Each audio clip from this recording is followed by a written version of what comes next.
You know, just getting out of the driveway is sometimes the hardest part. Mentally and physically. You just gotta get in the car and go. Who says you need plans? You know, plans, they're overrated. Which way to turn? Do we go that way or do we go that way? I have a vague idea of where to get coffee. It's just one of those days. It's cold, it's gloomy, it's wet, it's icy, and it's my day off. I'm always saying to myself, you probably say the same. I gotta get out. I gotta go do something. But it becomes a challenge every so often, especially these days, to decide, what am I gonna do? Where am I gonna go? What's gonna occupy my time? And more than that, is it possible to have an everyday adventure without any plans, any preparation, just kind of go into it blind? Well, that's up for debate, but I will certainly share with you what I do on these days when there are no agendas. We'll see what we discover, we'll see what we find, but we need to hit this asphalt and move pretty quick, because I did have a cup of coffee this morning, but it was a mediocre cup at best.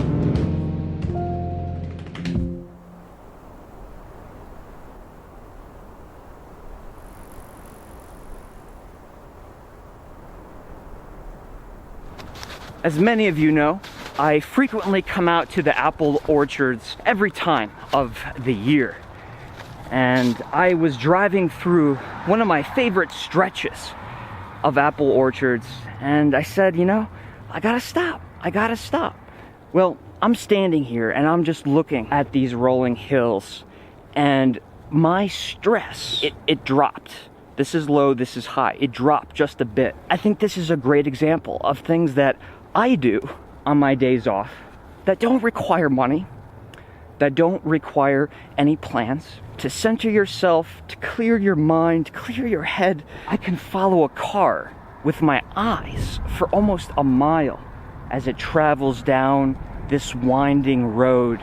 As gloomy as it is, as overcast and chilly and slippery, I'm very glad I stopped. This is what I do. I feel like a part of me lives in these orchards, and when I visit, I rekindle that relationship. I don't know. Am I making too much of this? I don't think I am. And I'm seeing some blue skies in this direction, which is precisely the direction that we're heading. So let's keep going.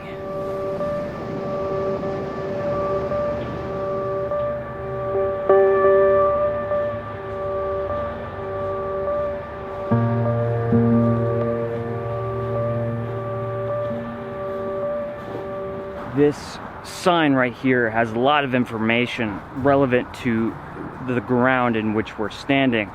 Let me share some of this with you folks. These residents include descendants of the earliest town families who had been in the area for generations. It's the Putt Corners burial ground. It remained lost for years and years, but it now stands as a historic landmark, a place for visitors of the Hudson Valley to come see. A lot of the names that are on these tombstones, the families still live and occupy this area. Although it's surrounded by a very busy area, including a Hampton Inn right behind me, it still is a little bit hidden. You know, you have to look for the signs, you have to follow the trails to get here. Now tell me, is it just me, or do you folks feel the same way? Cemeteries, they're not morbid for me, at least in most cases. I find them to be serene, to be calm. I think they're beautiful. I mean, I can't tell you how many times that I've just grabbed a book and read inside the gates of the Sleepy Hollow Cemetery. This is no different.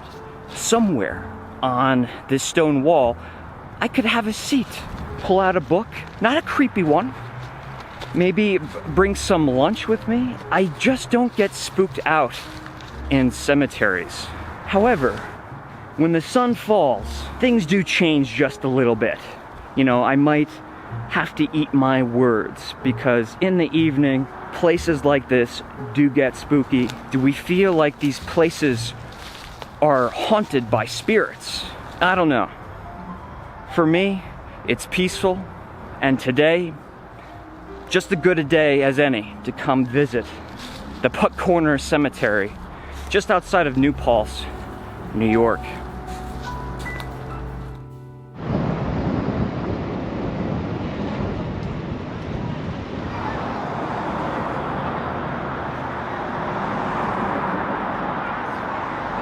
There's a coffee roaster here by the name of Mud Puddle, and this is where I'm going to get my very much needed cup of coffee for this morning.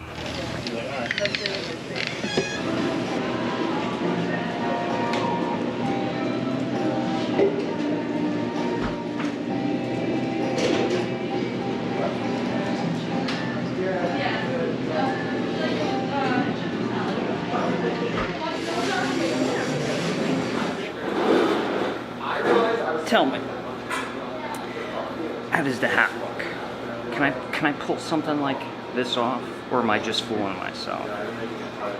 You know, the truth of the matter is, I just didn't want to deal with my hair today. Being outside in the wind, not knowing what my plans were going to be, I figured I'd just put a hat on. But I know that you've already made note of this hat in your head. You've thought about it. So you tell me. Am I pulling it off? I don't know. So a little secret about me, someplace that I go to very frequently. If you ever want to bump into me casually, well, this is the place to do it. It's called Water Street Market in New Paltz, New York. And inside of this two-story development of shops is everything from delicatessens, gift shops, furniture stores, boutiques, and coffee. Unlike being in a place that's completely secluded, it's a nice place to feel like you're surrounded by humanity, civilization, but can still keep to yourself and be quiet and let your mind do its thinking. You know, people are walking by and they see me filming myself. Sometimes when the embarrassment goes away, it drifts away, I wonder what they are thinking. What do they think I'm doing? I'm sitting directly across the way from a lingerie store. It kind of looks like I'm looking through the window, almost like I'm spying. And because I have a camera in front of me, I wonder if people are shopping and looking outside this window thinking, well, gee, that's really creepy. 30% off everything.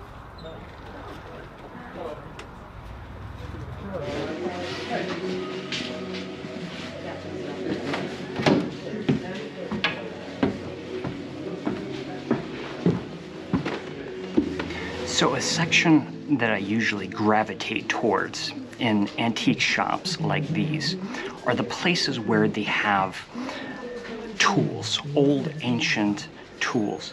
I love collecting these things. I like refurbishing and restoring old beat up metal and wood, things that look like they've been used and have been sitting around for decades, maybe buried and hidden from the world in a basement for over 100 years. It's amazing, some of the pieces that you'll find if you're into these sorts of things. To me, all of these little trinkets, these tools, these weapons, they all tell a story. And just holding them, you can get a sense of a little bit of their history, where they've been. Look at all the little scratches and the nicks, and you can see the weathering and how it's been used for however long it was in someone's hands. I don't know. What do you shop for in antique stores? What do you gravitate towards? Is there anything that you collect? Is there anything that you would like to collect?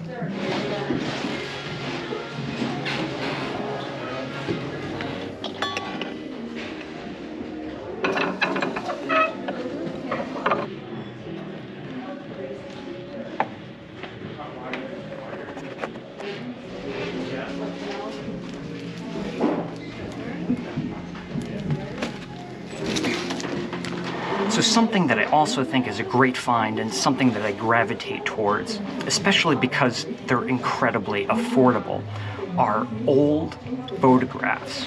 The negatives for these photos are probably long gone. So every photo that you find, that's it.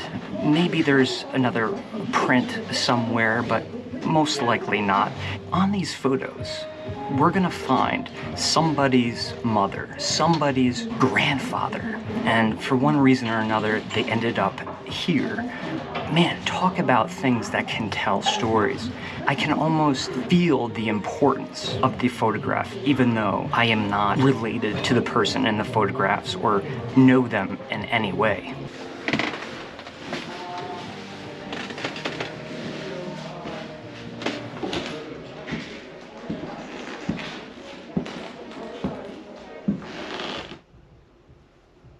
Do you ever get into your car and you're in an absolute rush to get the keys in the ignition, get it started, get out of the parking lot, and just go? Have you ever tried to just get into the car, keep the keys in your pocket, and just look at your surroundings? I know. I'm making it sound like I'm one of those people who stops and smells the roses every chance he gets. I kind of am, but I'm trying to make a point here. The point is, I was going to just drive away, and then I suddenly saw this view before me, and I said, wow, this is an absolute wonderful moment to take a break, to not move around, to not travel, to soak this in. You know, I'm not the kind of person who can meditate. I'll explain. Many people say, Shane, you gotta meditate. You gotta try. You gotta try emptying your mind and just, whatever it is people do when they meditate. I can't. My mind never stops thinking. Literally, it just won't stop. If I try to meditate, one of two things are going to happen. One, I'm going to fall asleep, or two, my mind is just going to think more than if I'm actually distracted by doing something. But sitting here looking at a view like this and having it be so peaceful gives me a chance to do my own sort of meditating, which is thinking and slowing down the thought process. Try to trim away all of the baby fat of the thoughts that crowd my mind on a day-to-day basis, on a minute-to-minute basis, and focus on certain things. Right now, I can't help but be overwhelmed by how the day suddenly became beautiful. It was quite gloomy when I started the day this morning. And now that I see the beauty of the day, it makes me think of all of the possibilities of videos that I could make for this channel, all of the places that I could visit, travel, explore, learn, and document, but also share with you folks all of these experiences. But it's the magic of everyday adventures that I feel like I miss. I miss the opportunity to document those moments. And by adventure, I don't mean something that is epic on a grand scale. An adventure is a journey. It's a process through a series of actions, learning and discovering and hopefully growing and strengthening who you are. But it does take practice, doesn't it? It takes work. It's not always easy to live in the present, in the moment, and search for extraordinary things. We move fast. I move fast. We all move fast. Do you need to count to 5 and move? Not hesitate, not overthink, not talk yourself out of doing things that you know that might better your day? they've taken the rail trails of the surrounding greater area and they've stitched them all together. So you could literally take this and walk all the way through 6 or 7 different towns, a city, and over the mid-Hudson River. So I was walking along and I saw this, and I actually don't ever recall seeing this before. I thought we should come check this out, but I have to be very careful because all of this is ice, and if I fell, I would slip and fall right into the Wallkill River. Wallkill. It has the word kill in the name. Maybe they should have this roped off. Whoa. Oh. I've fallen. I have legitimately fallen. And I'm trying not to fall into the Wallkill River.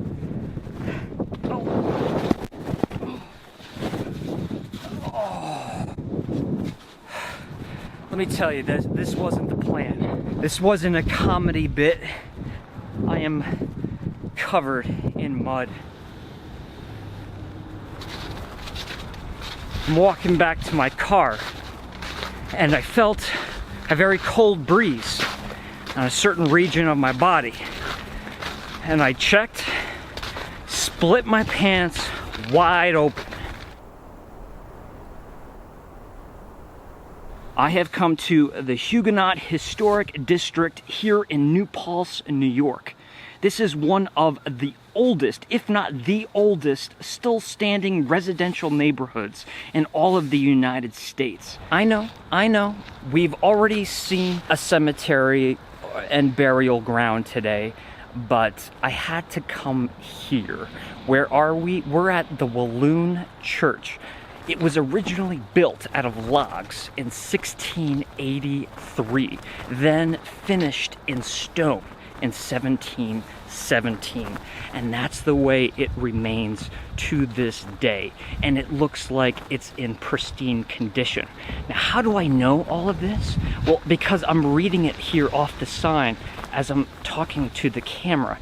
Okay, I did know this, but I've had to be reminded. Why have I found myself here at the Huguenot District in New Paltz, New York on this given day? Over the past couple of weeks, I've highly considered producing a video in this historic location, covering as much as I can, making it as entertaining as I can, but also investigating the speculations of this property, all of this district being haunted. Yes, if you look up hauntings in New York State, if you look at spooky places in New York State, like books, you go to Barnes & Noble, or if you search on the Google interwebs, you'll find Huguenot Street, and they speak of eyewitness accounts, people seeing apparitions, specters, ghosts, lingering and lurking. You know, that's all I need, is the rumor, the speculation, because if there's any chance that I could capture something entertaining, something spooky, haunting on camera and share it with you folks while also documenting something of historical value, I have been doing research. I will be doing more research, and in time I think I will do a video in this location and try to investigate to the best of my abilities. So I've come here today to get inspired, maybe come up with some creative ideas for this particular project. Just the other day, I was sitting in Barnes & Noble and I picked up a book, one of those local books that list all of the haunted, spooky places in your area. This house I was reading about in particular, that there apparently have been many accounts, many folks who have witnessed a ghost circling this house late at night? Is this a spot, maybe somewhere here or across the street? Is this somewhere I should camp out one night, overnight? Will the ghost come out of this well? Look at this well. We could have a party in this well. The circumference, the diameter is so large. We can even see the water at the bottom of this well. Can you see that?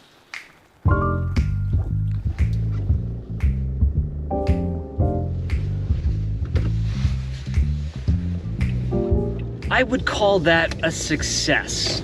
It was refreshing. I got out of the house. I enjoyed myself. I had a chance to unwind. I want to thank you folks for joining me on today's little mini adventure. And if you want to help further support the channel, please check out the details in the description below, all of the ways you can support the channel, including my Patreon page. I simply could not continue producing these adventures, these videos, without your support. Thanks again for watching. I will be seeing you folks soon, but until then, be good and remember to live enthusiastically.